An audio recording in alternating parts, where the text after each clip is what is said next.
Hello दोस्तों, refix India के YouTube channel पे आपका फिर से स्वागत है।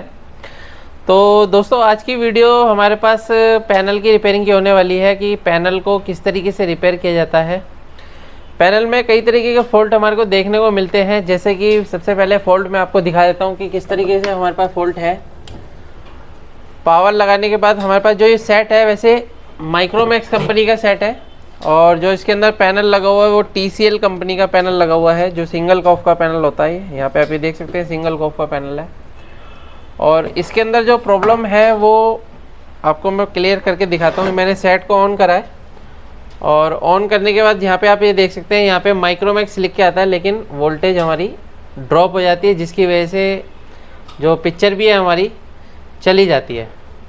तो ये जो प्रॉब्लम ज़्यादातर देखने को मिलती है, यानी कि हमारे पैनल में कहीं ना कहीं शॉर्टिंग होती है, जिसकी वजह से हमारे को ये प्रॉब्लम देखने को मिलती है। तो सबसे पहले हम क्या चीज़ इसके अंदर चेक करेंगे, इसके अंदर सबसे पहले हम सभी बेसिक रिक्वायरमेंट वोल्टेज चेक करेंगे। जो हमारे को PCB में वोल्टेज चाहिए वो सभी वोल्टेज हमारे पास है या नहीं है। तो पहले हम वो चीज़ चेक करते हैं। तो चलिए, जैसे कि आप यहाँ पे देख सकते हैं, मेरे पास एक मल्टीमीटर है, इसको हमने 20 वोल्ट की रेंज 200 वोल्ट की रेंज पे लगा लेता हूँ।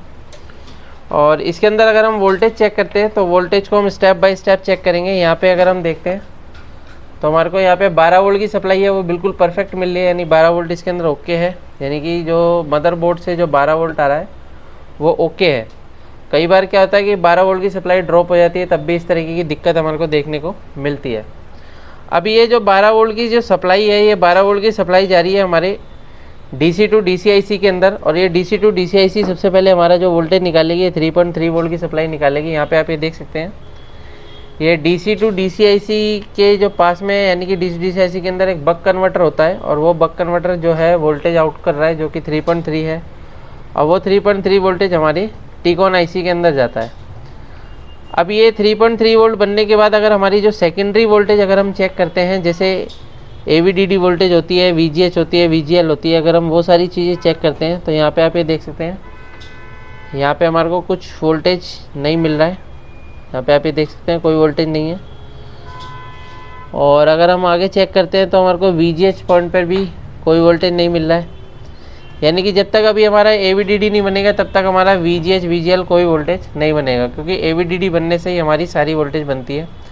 लेकिन इसको चेक करने के लिए सबसे पहले हम क्या करेंगे, कोई भी एक पॉइंट पे लगा लेते हैं। जैसे अगर हम VGH पॉइंट पे लगा लेते हैं, और अभी हम सेट को ऑफ़ करके ऑन करेंगे। जैसे कि आप यहाँ पे देखेंगे, ये हमने सेट को ऑफ़ किया, दोबारा से लगाओ, और ये पावर बटन प्रेस करना है अपने।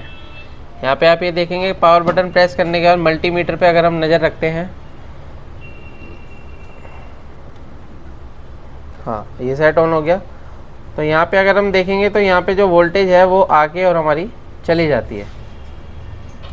अगर ये वोल्टेज आके जा रही है तो इसका मतलब क्या है, कहीं ना कहीं हमारे PCB के अंदर शॉर्टिंग है। तो ज़रूरी नहीं है कि PCB में शॉर्टिंग हो, ये हमारी कॉफ में भी शॉर्टिंग हो सकती है, गेट कॉफ में भी शॉर्टिंग हो सकती है। ठीक है, ये हमारा नॉन GIP पैनल है। कौन सा है? Non GIP panel. Non GIP panel के अंदर क्या होता है, गेट कॉफ लगी होती है, यानी कि इसके अंदर गेट कॉफ 100% लगी होगी। कैसे पहचानते हैं वो सारी चीज़ें हम ट्रेनिंग के अंदर बताते हैं, किससे आपको पता चलेगा कि हमारा पैनल GIP है या नॉन GIP है, पैनल में गेट कॉफ है या नहीं है। बिना पैनल को खोले आप कंफर्म कर सकते हैं। तो अभी जो है हमारा नॉन GIP पैनल है, तो हमारे को क्या है कि सबसे पहले ये चीज़ चेक करनी है कि हमारी PCB में कहीं ना कहीं शॉर्टिंग तो नहीं है।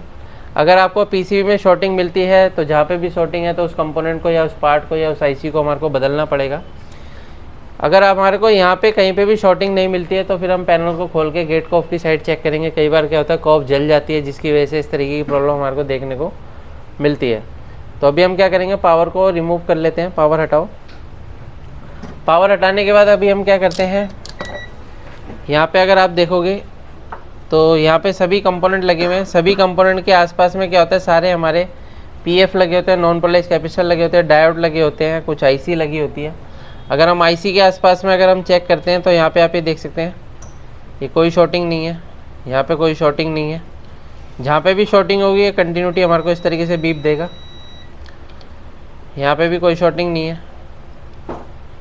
यहाँ पे तो 3 वोल्ट बन ही रहा था, तो जाहिर सी बात है यहाँ पे शॉर्टिंग नहीं है। अगर हम आगे चेक करते हैं, ये भी कोई शॉर्टिंग नहीं है। इस आईसी के पास में भी कोई शॉर्टिंग नहीं है।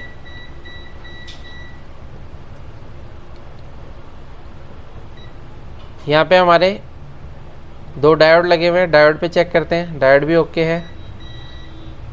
ये डायोड देख सकते हैं आप, यहाँ पे हमारे को शॉर्ट मिल रहा है, यानी कि यहाँ पे अगर आप डायोड देखेंगे तो ये हमारे को शॉर्ट मिल रहा है और ये 25 ओम की रीडिंग्स के साथ में हमारे को ये बीप दे रहा है।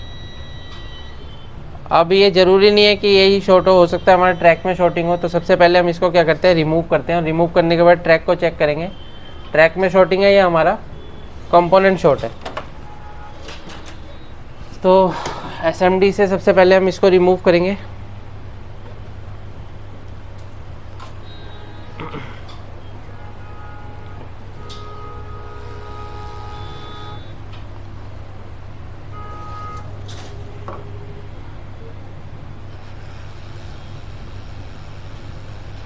यहाँ पे ये जो डायोड लगा हुआ है ये हमारा VGH की लाइन में डायोड लगा होता है। तो हो सकता है VGH की लाइन में कहीं ना कहीं शॉर्टिंग हो या फिर हमारा DC टू DCIC शॉर्ट हो, कुछ भी हो सकता है। इसको हमने रिमूव कर लिया है। रिमूव करने के बाद आगे अब हम चेक करेंगे सबसे पहले प्रिंट को। तो प्रिंट को अगर हम चेक करते हैं तो प्रिंट पे हमारे को शॉर्टिंग मिलती है या नहीं मिलती है, देख लेते हैं। तो यहाँ पे आप ये देखेंगे, ये हमारे को बिल्कुल ओके मिल रहा है ना। ओके, ये बिल्कुल ओके है, ये भी डायोड बिल्कुल ओके है। इस डायोड को अगर हम चेक करते हैं तो इसको अगर हम रख लेते हैं प्लास्टिक के ऊपर, क्योंकि ये लोहे का मेटल का है, प्लास्टिक के ऊपर रख के चेक करेंगे तो हमारे को कंफर्म हो जाएगा कि ये शॉर्ट है या नहीं है। तो ये देख सकते हैं, ये हमारे को शॉर्ट दिखा रहा है ना, डायोड शॉर्ट है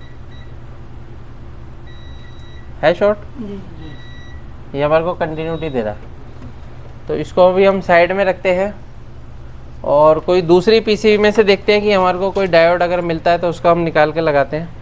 तो बेसिकली ये हमारा किस में लगा है, VGH की लाइन में लगा होता है। VGH की लाइन में ये क्या करता है, वोल्टेज को बूस्ट करने का काम करता है डायोड, ठीक है, वोल्टेज को बढ़ाने का काम करता है। यहाँ पे अगर आप देखेंगे तो यहाँ पे PF लगा होता है, यहाँ पे पॉजिटिव ड्राइव बनती है। पॉजिटिव ड्राइव बनने के बाद यहाँ पे वोल्टेज बूस्ट होना स्टार्ट होती है। तो जैसी वोल्टेज बूस्ट होती है, यहाँ पे शॉर्ट है जिसकी वजह से हमारा सेट क्या हो जाता है, यानी कि वोल्टेज क्या होती है, ड्रॉप हो जाती है। अभी हम क्या करते हैं कि इसके अंदर से डायोड को निकाल के लगाएंगे और देखते हैं कि क्या कंडीशन रहती है। अब ऐसे 3 पिन के डायोड भी आते हैं, मोसफेट भी आते हैं, ट्रांजिस्टर भी आते हैं, कैसे पहचानेंगे?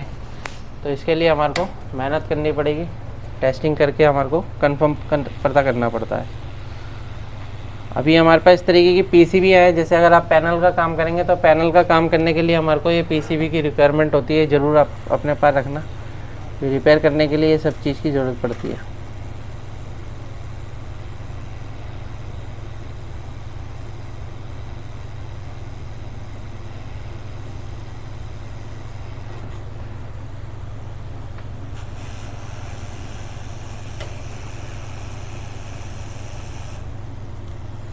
इस पर हम थोड़ा सा पेस्ट लगा लेते हैं, थोड़ी सी एयर को कम करो।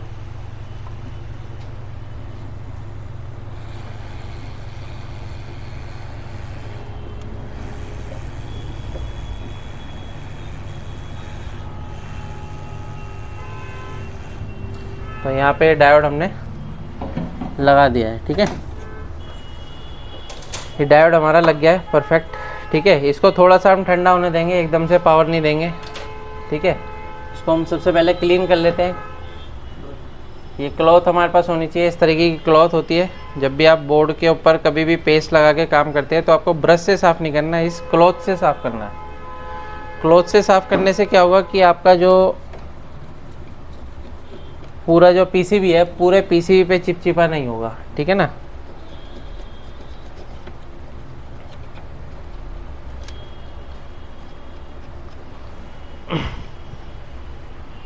तो अभी हम इसको लगा के देख लेते हैं। अभी हमने यहाँ पे लगाया है और सप्लाई दे के चेक करते हैं कि अभी हमारे यहाँ पे शॉर्टिंग नहीं है, यहाँ पे कोई शॉर्टिंग नहीं है।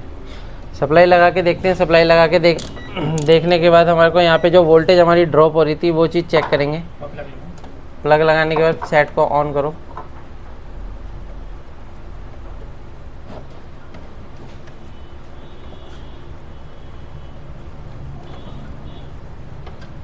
यहाँ पे आप ये देखेंगे तो वोल्टेज अभी हमारी स्टेबल है। पहले क्या हो रहा था, वोल्टेज आके चली जाती थी। अभी यहाँ पे क्या है, वोल्टेज स्टेबल। अब यहाँ पे वोल्टेज स्टेबल है, तो और भी वोल्टेज अगर हम चेक करते हैं तो हमारे को 7 वोल्ट वोल्टेज सप्लाई मिल रही है, यानी कि हमारी ये HAVDD होती है, ठीक है। ये वोल्टेज हमारी ओके है। उसके बाद अगर हम आगे वोल्टेज अगर और भी चेक करते हैं तो हमारा ये 3.3 वोल्ट भी ओके है। तो यहाँ पे आप ये देखेंगे 15 वोल्ट ये AVDD सप्लाई होती है हमारी, AVDD भी ओके है। और यहाँ पे अगर आप देखोगे यहाँ से सप्लाई निकली, ये हमारी बूस्ट वोल्टेज बनना स्टार्ट हो गया है, ठीक है ना। तो अभी अगर हम देखते हैं कि हमारे जो सेट में क्या कंडीशन है, तो यहाँ पे आप ये सेट देख सकते हैं, बिल्कुल परफेक्टली हमारा सेट चल गया है। अगर आप इसको यहाँ पे अगर कोई भी बटन यहाँ पे प्रेस करके यहाँ पे आप देख सकते हैं, ये देखिए बिल्कुल सेट बिल्कुल परफेक्टली ओके चल रहा है। तो इस तरीके से हम किसी भी पैनल को रिपेयर कर सकते हैं। ज़्यादातर टेक्नीशियन जो होते हैं पैनल के अंदर ही फंसते हैं, जो कि पैनल उनसे रिपेयर नहीं हो पाते हैं। अगर आप भी LCD LED TV रिपेयर की ट्रेनिंग लेना चाहते हैं तो नीचे दिए गए कॉन्टैक्ट नंबर पर कॉन्टैक्ट कर सकते हैं। वीडियो आपको पसंद आए तो वीडियो को लाइक करें, शेयर करें, कमेंट करें। Thank you friends.